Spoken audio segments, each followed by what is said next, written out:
Hi hello నమస్తే welcome to విజయ మా ఊరు ఆడియో బుక్స్ ఛానల్. నేను విజయలక్ష్మిని. ఫ్రెండ్స్, నవల స్రవంతిలో శ్రీమతి గోగినేని మణిగారి హేమంత తుషారం నవల ఆడియో సీరియల్గా మీకు వినిపిస్తున్నాను కదా. మరి ఈరోజు హేమంత తుషారం నవల ఆడియో చివరి భాగం వినిపించబోతున్నాను. మరి ఆలస్యం చేయకుండా కథలోకి వెళ్ళిపోదాం పదండి.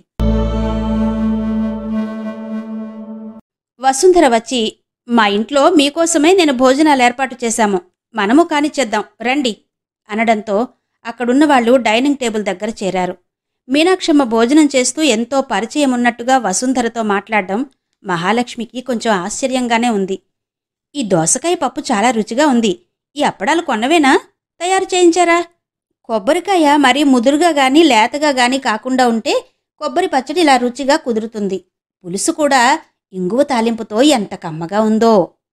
భోజనం చేస్తూనే చనువుగా అలా వంటకాల గురించి ఏంటేంటో చెబుతున్న నాయనమ్మ వైపు ఆశ్చర్యంతోనూ చిరునవ్వుతోనూ చూస్తూ ఉండిపోయింది మహాలక్ష్మి.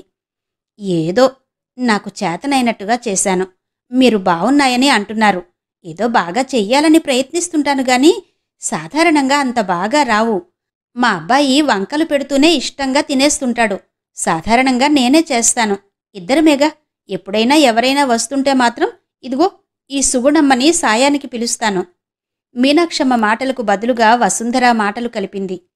బాగా చేశారమ్మా అంటూ వడ్డిస్తున్న సుగుణమ్మ వైపు ప్రశంసగా చూసిన మీనాక్షమ్మ వసుంధరతో మళ్ళీ అంది, వంట బాగా తెలుసుంటేనే మనము ఎవరితోనైనా బాగా చేయించగలం కూడా, అంతే కదా అని నిట్టూర్చి, మా మహాలక్ష్మికి మాత్రం ఈ రుచుల సంగతి అస్సలు పట్టదు, ఏదో ఒకట్లేదు అనేస్తుంది.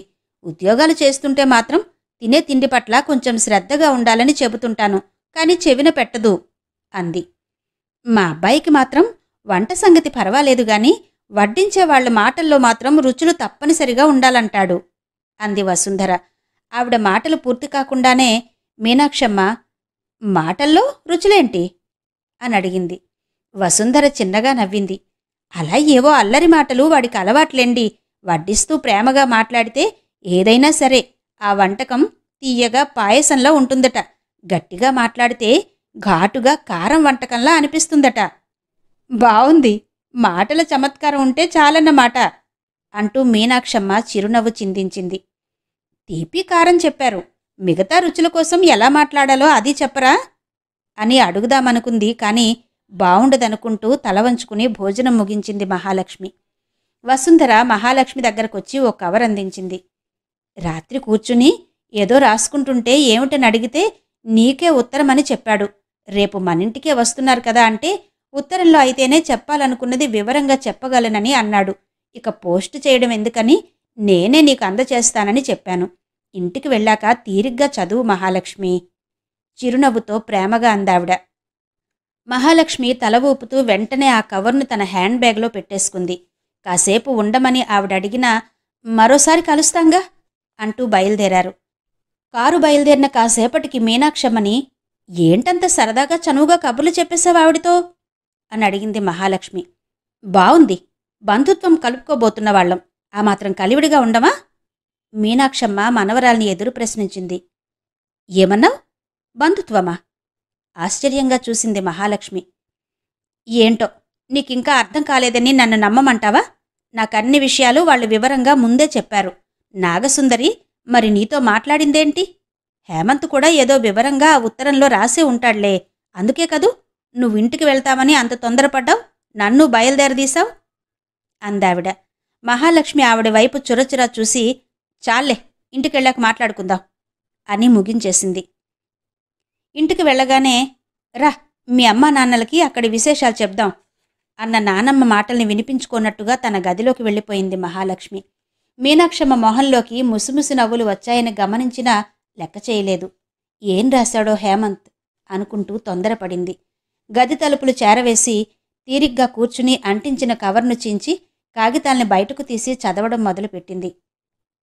తుషారా, మిమ్మల్నిలా మనసారా ఇష్టంగా పిలవగలిగే అదృష్టం ఇంత తొందరలోనే నన్ను వరించగలదని ఊహించలేదు. మీరులిక్కి పడకండి.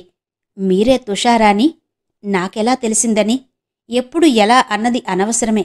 కాని ఈ విషయం నాకు తెలిసిందని మీరు ఊహించగలిగారనే నేననుకుంటున్నా. నిజమే కదా తుషారా? ఈ పేరు నా మనసులో మెదిలితేనే చాలు. హేమంతంలో ఉషోదయాన పచ్చని ఆకులపై మెరిసే తుషార బిందువుల అందాన్ని ఆస్వాదిస్తున్న అనుభూతితో మనసు పులకించిపోతోంది. అందమైన రూపలావణ్యాలకి విశిష్టమైన వ్యక్తిత్వము జతకలవడమన్నది కొందరు అపురూపమైన వ్యక్తులలోనే కనిపిస్తుంది. అలాంటి అరుదైన ఆణిముత్యం తుషార. నా కలల మనోహరి, నా జీవిత సహచరి కాబోతోందంటే ఆ అదృష్టాన్ని ఏమనుకోను? కనిపించని దేవతలెవరో కరుణించి ఇచ్చిన వరమా? అంతే అయ్యుంటుంది.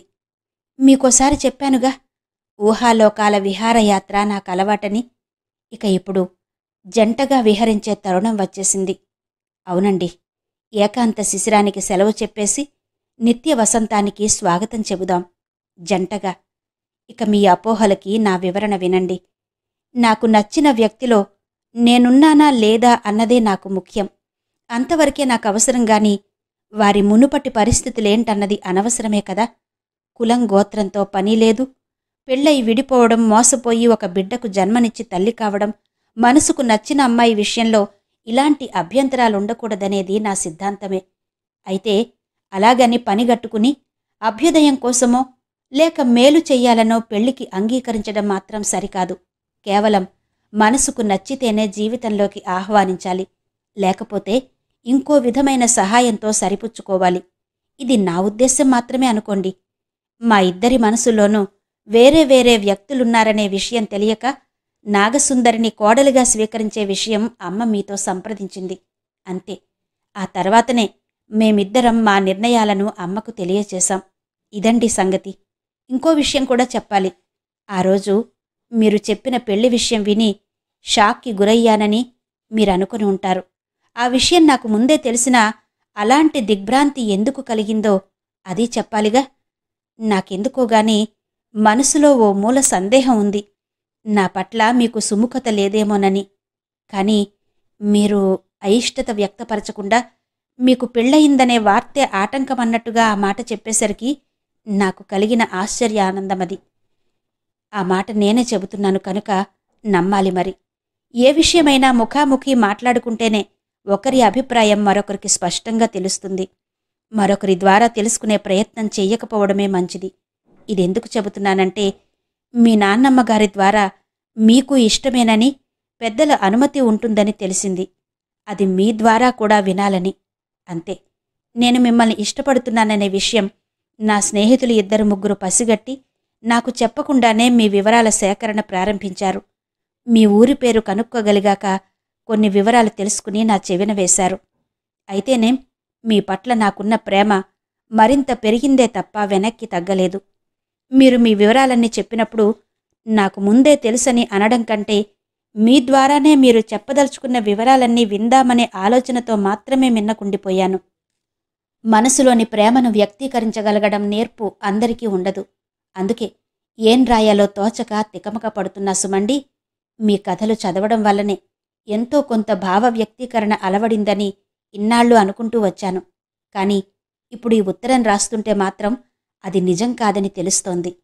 మీ కథల ప్రస్తావన రావడంతో హఠాత్తుగా నేను చదివిన మీ కథలోని ఒక సంఘటన గుర్తుకొచ్చింది. అదేంటో చెప్పమంటారా? ఒక అమ్మాయి, అబ్బాయి కథలో ప్రధాన పాత్రధారులో సూత్రధారులో అయి ఉంటారు. కానీ అదంత అవసరమైన విషయం కాదనుకోండి. నగరంలోని ఒక వీధిలో వెళ్తూ ఒక పార్కు ముందు కాసేపు ఆగి నిలబడతారు. ఎదురుగా కనిపిస్తున్న అందమైన ఆధునికంగా ఉన్న భవంతులను చూస్తూ ఆ అబ్బాయి, ఈ భవంతుల్లో ఇలాంటి ఇల్లు ఉంటే ఎంత బావుంటుందో అనిపించేంతగా ఏది నచ్చింది అని అడుగుతాడు. ఎందుకు అని ఆ అమ్మాయి ఎదురు ప్రశ్న వేసినప్పుడు, నాకు నచ్చినదే నువ్వు చెబితే మనిద్దరి అభిరుచులు ఒకటేనని అర్థమవుతుందిగా అంటాడా అబ్బాయి. దానికి ఆ అమ్మాయి చిరునవ్వుతో చెప్పిందేంటంటే, ఈ భవనాలే కాదు, ప్రపంచంలోని ఇంకెంత అద్భుతమైన కట్టడం చూసినా నాకు కావాలనిపించదు. ఎందుకంటే మా ఇల్లే నాకు గొప్ప అందంగా కనిపిస్తుంది కాబట్టి. మన ఆత్మీయులతో ఏ ఇంటిలో ఉంటే అదే నందనవనాన్ని మించిన అందమైన ఆవాసం. ఇదే నా అభిరుచి, అభిప్రాయం అని. రాసింది మీరే కాబట్టి మీ అభిరుచి అదే అయి ఉంటుందని అనుకుంటున్నాను. ఒకసారి మీరే అన్నారుగా, రచయిత ఏదో ఒక పాత్ర ద్వారా తన అభిప్రాయాలను వెల్లడించడం జరుగుతూ ఉంటుందని. ఇప్పుడు అందుకే 100కి 100 పాళ్ళు నా అభిరుచికి సరిజోడి అయిన అమ్మాయే నా జీవితంలోకి రాబోతుందనే ఆనందంతో ఉక్కిరిబిక్కిరవుతున్నాను. నచ్చిన వ్యక్తితో జీవితాన్ని పంచుకోవడాన్ని మించిన అదృష్టం, ఆనందం వేరే ఏమీ ఉండదని నా ఉద్దేశం. అవునండి, నిజం. ఇష్టసఖి అడుగు పెడితే ఎడారిలాంటి జీవితమైనా సరే వెన్నెల మడుగులా మారి మురిపించదు? నా మనసులో ఓ సందేహం ఇంకా అలాగే ఉంది. సందేహమెందుకు? నివృత్తి చేసుకుంటే సరిపోదా అనే ఆలోచనొచ్చిందిప్పుడే. అందుకే ఒక అభ్యర్థన. మీ ఇష్టాన్ని తెలియచేస్తూ 2 వాక్యాలతో అయినా ఒక చిన్న ఉత్తరం, ధృవపత్రంలా నాకు కావాలి. అమ్మావాళ్లు పెళ్లి మాటలకు మీ ఇంటికి రావడానికి మంచి రోజు వెతికే పనిలో ఉన్నారు. ఈ ప్రయాణ సన్నాహాలకి మీ అనుమతి పత్రం. అదేనండి, మీ ఇష్టాన్ని తెలియచేసే ఉత్తరం కావాలిగా. ఆలస్యం చేయకుండా వెంటనే పంపించండి. ఎదురు చూస్తుంటాను మరి. బామ్మ, ఇక ముగించనా? అదిగో, మీరు మళ్ళీ ఉలిక్కిపడ్డారా? మీ నాన్నమ్మగారిని నేను బామ్మ అంటానుగా, అందుకే ఏమరుపాటున అలా పిలిచాననుకున్నారా? కానే కాదు. మీ హైస్కూల్ రోజుల్లో మీ స్నేహితుల మధ్య మీకు బాపు బొమ్మ అనే బిరుదుందని నాకు తెలుసునని చెప్పడానికే ఇలా. మరి షార్ట్కట్లో ఆ బిరుదునే బామ్మ అని అంటారని మీకు తెలిసే ఉంటుంది. మీ కలం పేరుతో మొదలుపెట్టి ముద్దు పేరుతో ఈ ఉత్తరాన్ని ముగిస్తున్నాననే విషయాన్ని గమనించారుగా. హేమంత్. ఉత్తరం చదవడం పూర్తి చేసిన మహాలక్ష్మి పెదవులపైకి చిరునవ్వొచ్చింది. మనసులోకి వసంతమేదో ప్రవేశించినట్టుగా అణువణువున ఆనందం తొణకిసలాడింది. అంతా ఏం చేస్తున్నారోనని తలుపులు కొంచెంగా తీసి చూసింది మహాలక్ష్మి. ముందు గదిలో ఆమె తల్లిదండ్రులతో పాటు నాన్నమ్మ, పక్కనే ఉండే పెద్దమ్మలు అంతా కూర్చుని మాట్లాడుకుంటున్నారు.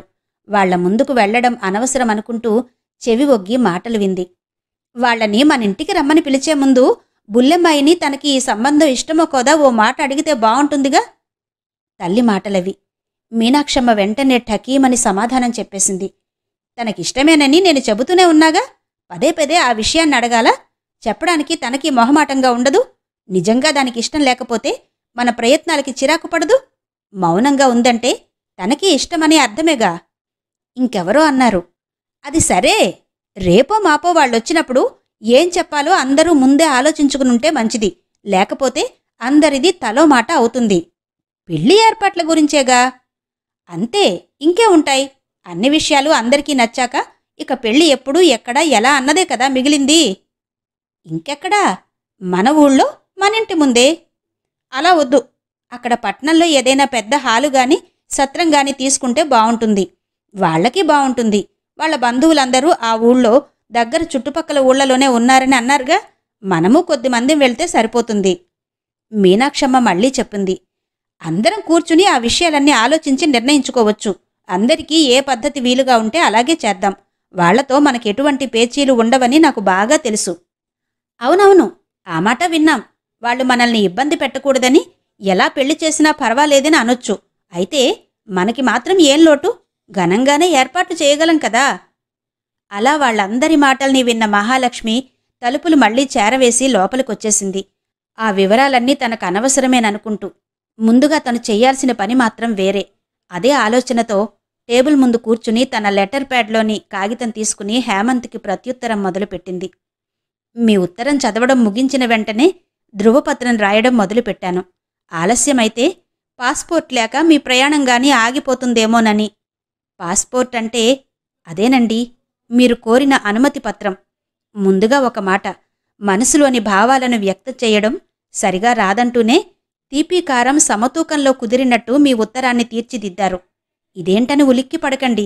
వంటల్లోని రుచులు మీకు మాటల్లో కూడా కావాలని నేను విన్నాళ్ళండి. ఎక్కడైనా తీపీకారం వంటకాలు వేరువేరుగా ఉంటాయి. కానీ మీకు మాత్రం రెండూ కలగలిపి కొత్త రకం సృష్టించగల నేర్పుందని మీ ఉత్తరం నిరూపించింది. నిజం. ఇక నా అనుమతి మీకు తెలియచేస్తూ మీకో 2 మాటలు. మీ అభిప్రాయమే నాది కూడా. ప్రేమించిన వ్యక్తితో జీవితాన్ని పంచుకోవడాన్ని మించిన ఆనందం, అదృష్టం వేరే ఏముంటాయి?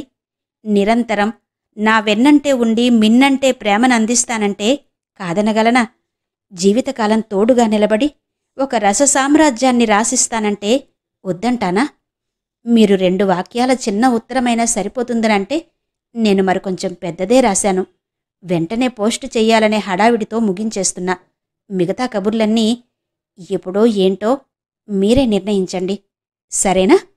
తుషార. ఉత్తరాన్ని పోస్టుకు పంపించేసి స్థిమితపడింది మహాలక్ష్మి.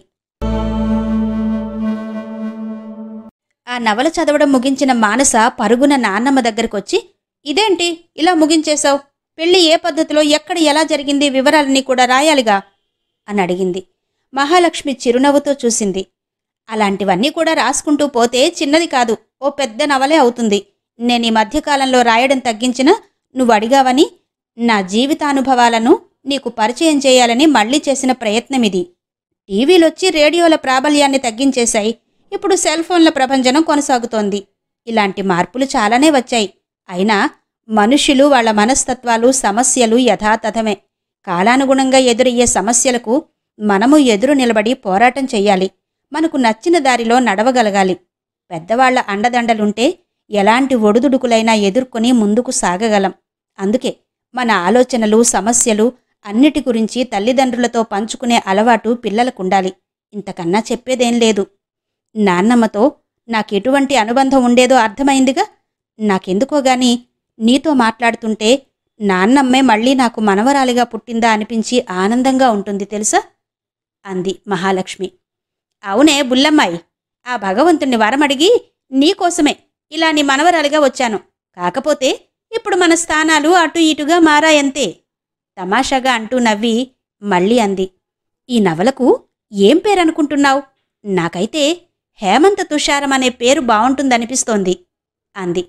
అంగీకార సూచకంగా తల ఊపిన మహాలక్ష్మి ఆప్యాయంగా మానసను దగ్గరకు తీసుకుంది. అదండి శ్రీమతి గోగినేని మణిగారి హేమంత తుషారం నవల. ఈ నవల ఇంతటితో ముగిసింది కదా. మరో చక్కటి నవలతో మళ్లీ మీ ముందుకొస్తాను. అయితే ఒక చిన్న మాటండి, ఈ నవల మీకెలా అనిపించింది? ఈ ఆడియో మీద మీ అభిప్రాయాలేంటి తప్పకుండా తెలియచేస్తారు కదూ. మీ అభిప్రాయాల కోసం ఎదురుచూస్తూ మీ విజయలక్ష్మి.